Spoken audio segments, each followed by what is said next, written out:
At the heart of a bustling city, where glass towers shimmered in the sunlight and expensive cars purred along pristine streets, a well-known billionaire named Richard Hensley walked into a small cafe one chilly afternoon. Richard was the sort of man everyone recognized. Newspapers wrote about his every move, magazines flaunted his empire, and television praised his wealth. But that day, his perfectly tailored suit and confident stride hid a truth that no one in that cafe expected. The cafe itself was humble, filled with mismatched chairs, the aroma of freshly baked bread, and the chatter of regular people simply trying to get through their day. Richard slipped in quietly, perhaps hoping no one would notice him. Despite his fame, sometimes he craved the simplicity of a warm drink and a place where no one asked about business deals or stock prices. He ordered a cup of coffee and a slice of pie, the kind his mother used to make when he was a child. When the waitress handed him the bill, he reached for his sleek black credit card, the one that symbolized his wealth and power. He handed it over without a thought, already gazing out the window, lost in memories. But the sound of the machine's sharp beep cut through the cozy hum of the cafe. The waitress frowned, tried again, and shook her head. "I'm sorry, sir, it says declined." The words seemed impossible. Richard blinked, his calm demeanor faltering. "Declined," he repeated, as though he hadn't heard her right. The waitress nodded, awkwardly trying again, but the result was the same. The room fell quiet. A few customers looked up from their cups, whispering behind hands. Some smirked, assuming perhaps the mighty billionaire was finally facing his downfall. Others stared in disbelief, wondering how a man with more money than entire neighborhoods couldn't pay for a coffee and pie. Richard reached for another card, but the result was no different.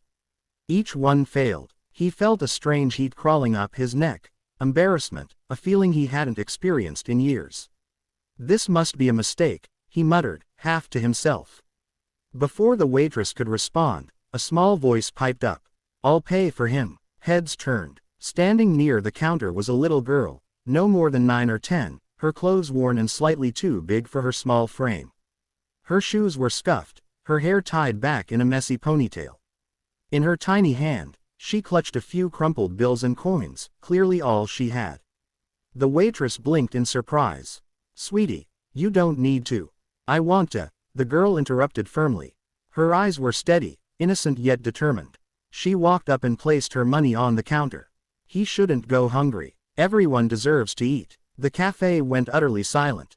A billionaire, a man worth billions, was being helped by a child who clearly had so little. Richard stared at her, speechless. He had given away millions to charities before, but never had he been on the receiving end of such raw, selfless generosity. The waitress hesitated, but eventually rang up the bill with the girl's money. The girl turned to Richard with a small smile. "It's okay. You can pay me back someday." For the first time in years, Richard didn't know what to say. His throat tightened, and something inside him cracked open. He had built towers of wealth, but in that moment, he realized how fragile all of it truly was compared to the kindness of a child with almost nothing. After the girl left with her mother, Richard sat for a long time, staring at the coffee and pie she had bought for him. He couldn't even bring himself to eat it. He pulled out his phone, and with trembling hands, called his bank. The error was a temporary systems issue, nothing more. By the time it was fixed, the girl was long gone. But Richard didn't forget her.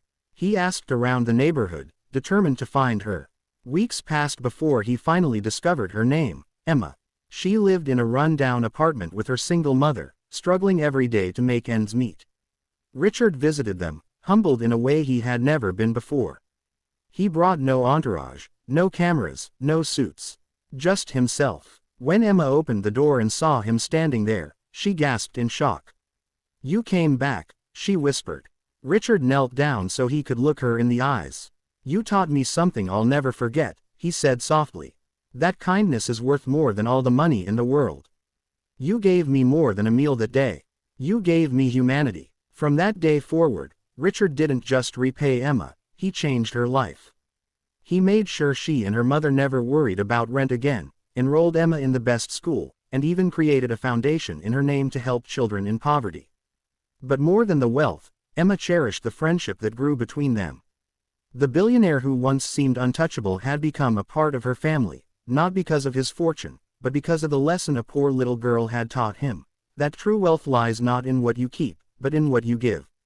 And whenever people asked Richard about the strangest day of his life, he would smile and reply, "The day my card was declined, and a little girl reminded me what it means to be rich."